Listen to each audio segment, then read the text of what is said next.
నీటిపైన గీతలా రాసుకున్న భవితలో ఎన్ని వేల మలుపులు. When science tells you that everything in this universe has a law of attraction, you believe it. You and I, distanced thousands of miles, still have a certain reverberation. We might even be resonating. Like two tuning forks at a certain distance of the same frequency that resonate with each other, you and I could be resonating right now. Your cough and my fever could have a total correlation. The entire universe and every elemental part of it has such attractions and repulsions. You can literally go to any object in the creation and sing Ed Sheeran's song, "I'm in love with the shape of you, we push and pull like the magnets do." That stands true everywhere in the universe and with everything. In fact, that should be made the anthem of the universe because that is how it functions properly. It's not pop culture, it's the proper culture. You form opinions and likes and dislikes because of these reverberations that you have with everything. Understanding this and activating a skill to balance these reverberations with the entire creation is called Kundalini. And RK was taking me to the mountain to activate that. This is Krishna Deva Raya, the chairperson of Vijayanagara group. And I am on a journey to get my fried brain back to normalcy.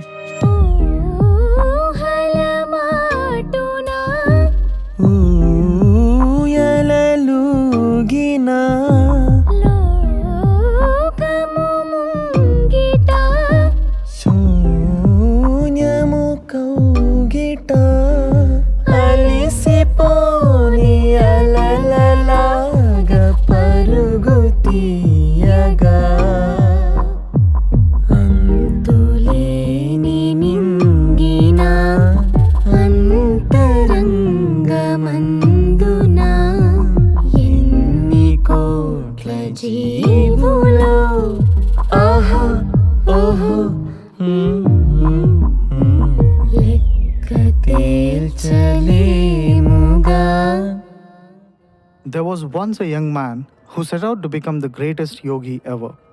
He wanted to meditate and do yoga such extensively that everybody should be astonished by his intensity. He wanted to shine bright with powers that the sun would feel a little shy of light. He marched to Himalayas, renouncing everything that he had. He remembered the story of Buddha as he saw a peepal tree. He then looked at a banyan tree and remembered the story of another yogi who got enlightenment under there. He was confused where to sit. He had been to many speeches by many spiritual leaders. He remembered a certain lady asking a certain guru this. Why do we need gurus? She asked arrogantly. He looked at both the trees, unable to decide, and thought to himself, this is the reason why we need gurus. When idiotic, a guru would set us straight. He tossed a coin, decided people, and sat there for months meditating. Then, an almost naked yogi came and sat beneath the banyan tree in that ice-cold weather. Soon, people came and started offering him fruits and respect. This guy thought to himself, well, he's under the banyan tree is the reason why he's being given that respect. Next day, he came early and sat in the naked yogi's place. The latter came late, saw this young guy, and sat under the peepal tree. Even then, people started giving their respects to this naked yogi and not him. The young yogi thought this was because he wasn't naked in the snowy climate. The next day, the young yogi too came wearing just a piece of cloth around his waist, almost naked. But this time, the naked yogi came fully dressed and people still came to pay him respects. The young yogi was shivering in snow. This went on for a whole month. Disturbed and deeply hurt, the young yogi left the place, put on clothes, and decided to comfort his body first. He used a campfire to warm his body and sat in a warm room. Then out of nowhere, the young yogi sat in a state of samadhi for months. By the time he opened his eyes, there was a crowd in front of him paying him respects. It didn't matter to him. He had found inner peace, and because of that, he smiled and walked away in snow, barefoot. RK told me this story on our way up the mountain. "You are that yogi," he said. I snorted. He pointed out that I wasn't wearing any footwear. I had not even realized that. He said, "You need to find peace so much that nothing gets to your head. You are to be involved with your goals so much that minute things do not disturb you. This is just a beginning." RK sat me down in the Kali shrine and asked me to sit there no matter what. He wandered off into the forest with his backpack as I sat alone. Hours passed by. Frankly, I was bored and didn't know what to do, so I just sat pretending to meditate. Day turned into evening. There were moments where I wished something miraculous happened and I too got enlightenment of sorts. Just as I was thinking that, RK spoke, "Only fools seek miracles." I almost had a heart attack with him sneaking up on me like that. "You know mind reading now?" I asked, irritated. He smiled and offered me fruits he had collected from the forest. His left hand had a bleeding wound covered by a piece of cloth. "I found something," he said. I knew he was trying to distract me. I sincerely doubted how he knew what I had in my mind. "The last time we came here, I did not familiarize with the paintings," he said. "I think I found another link other than the one I already promised to show you." I was shaken. My spine shivered to the level of links the mountain had with my paintings. I looked at him, wondering. He signaled at me to eat first. I skipped chewing and just gulped the berries and apples that he had brought. I was ready to go see what he found. It was soon turning into night as we marched through the forest. RK seemed to have known the way very clearly as he was taking me through tiniest passages between trees. The night had no moon, so it was almost dark. One slip over the smooth rocks and all the 32 teeth would fall out. There were pillar-like constructions here and there. RK stopped, pulled a flambeau and fastened a cloth around. He added oil from his backpack and lit it up. His precise planning was scaring. "You managed to bring oil for flambeau but couldn't bring a battery torch?" I asked sarcastically. He ignored me and continued walking. I, a bulk hero, began walking helplessly behind the lean genius. "So, you got to know the entire mountain during your 1 month stay here, huh?" I asked to make some conversation. "Yes," he replied finally. "A battery torch would just show you a path, but a flambeau would scare away wild animals." "What would you do if a lion came to attack? Throw the batteries at it and yell, 'Shoo, shoo'?" I had no response to that. We soon entered into an open area surrounded by small shrubs. I couldn't see much, but there definitely was a construction. I thought it could be another temple.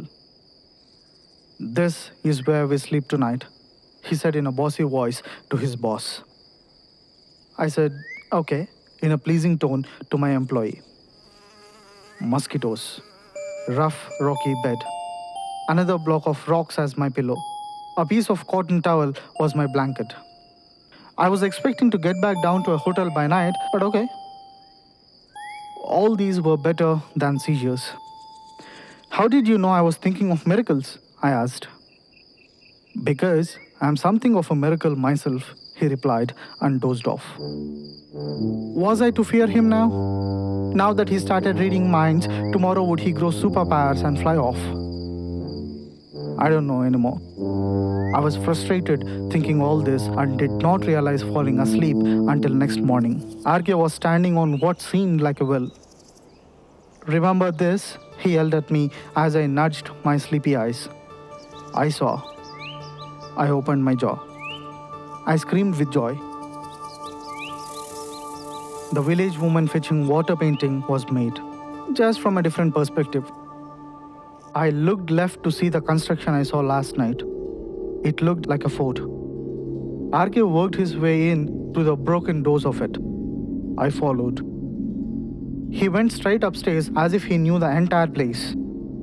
I was scared because the whole thing looked haunted.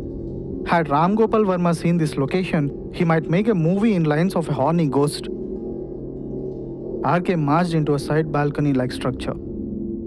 I knew where I was walking into. It was the other place where the other painting was made. the king and queen looking at the stars. I could relate to the structures on surrounding wall. I understood the universe had a bigger plan than I had imagined. When did you realize? I asked. He sighed, looking at the bright sky. The moment I saw your advertisement pamphlet, he replied. I wanted to know why he waited till now to tell me all this. He looked at me and said, I wasn't sure. I could only assume, but was afraid that I was still dumb. First, we figured out the Kali painting and the dancer at the temple painting. I got curious if these two too were related. I came back here yesterday, made comparisons, and concluded them to be of this origin. Only then I brought you in. I wasn't sure what or how to respond. It took me enough time to process the entire puzzle that the universe had unfolded in front of me. I insisted on and on as to what RK did during his 1 month stay on the mountain. He wanted to say many things again. I could see his enthusiasm towards that. I warned him not to. He thought in himself for a while and said, I'll tell you one thing at a time, but you may not force me to reveal it all at once. For some reason, I thought it was fair. I didn't know that half the truth wasn't truth entirely at that moment. I asked how his hand got cut. Counting the scars, one can never reach the stars, he replied. He took me downstairs. There was a closed room. He opened the heavy metal doors with great might, with his wounded left hand burdening him. I began to wonder why nobody would come to explore such a majestic place. Then I realized that most of our monuments are left uncared throughout the country. It was a little dark inside, with only little light passing in. RK went around, lighting the flambeaux hung on the walls. I realized this was done quite recently in this hall. There were 7 drums at the center, arranged as an arc. Sound has healing powers. This was one of the very first things I discovered on the mountain of mysticism. You see, when you listen to great music, your mood lightens up. There were records of Carnatic musicians who could make rains fall or heal ailments with their ragas. These 7 drums consecrated here represent 7 sounds of Carnatic music. Sa, Ri, Ga, Ma, Pa, Da, Ni. This is true for music aspirers. They also represent 7 chakras for yogis. Muladhara, Swadhisthana, Manipura, Anahata, Vishuddha, Agnya, and Sahasrara. They represent the 7 Patala Lokas for tantrics. Atala, Vitala, Sutala, Rasatala, Talatala, Mahatala, and Patala.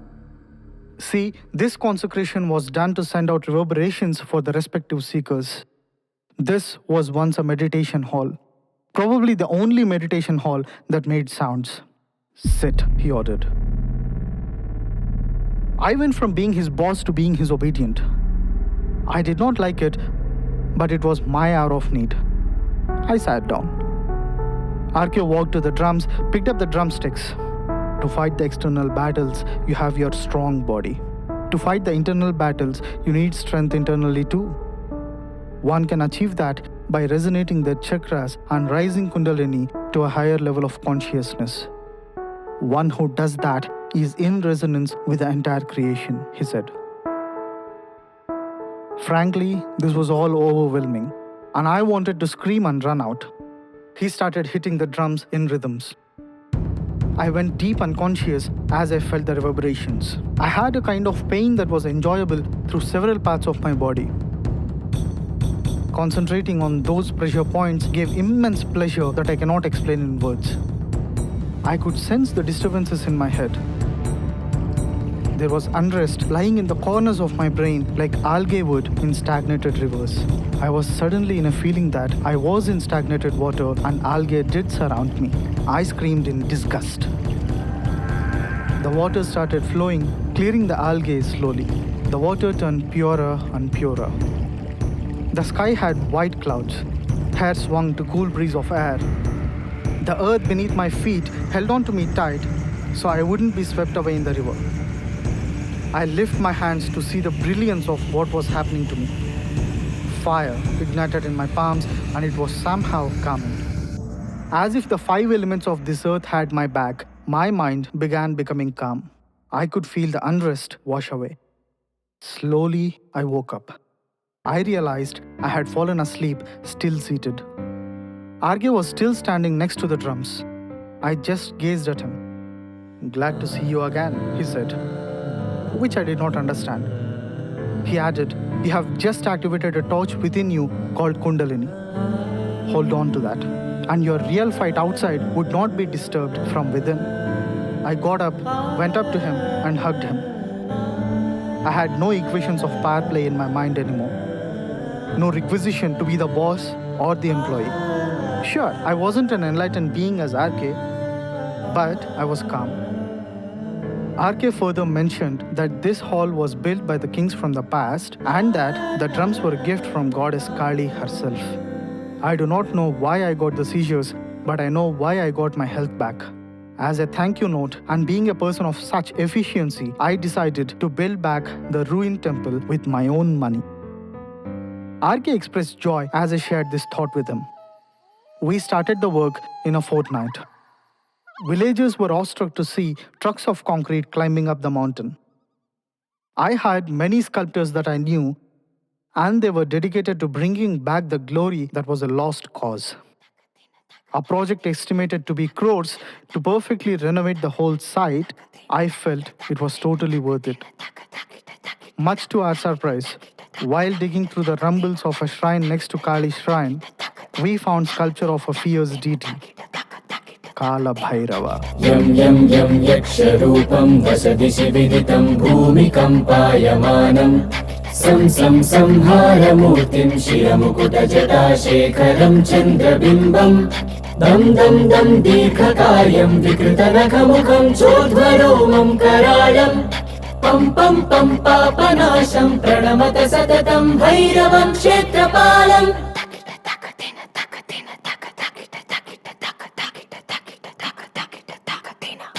Ram ram ram raktavarnam kati kati tatanum tikshnadam shrakararam dham dham dham ghosha ghosham ghaga ghaga ghatitam ghagharam ghoranadam kam kam kam kalapasham dhruka dhruka dhrukitam jwalitam kamadeham tam tam tam divya deham pranamata satatam bhairavam kshetrapalam.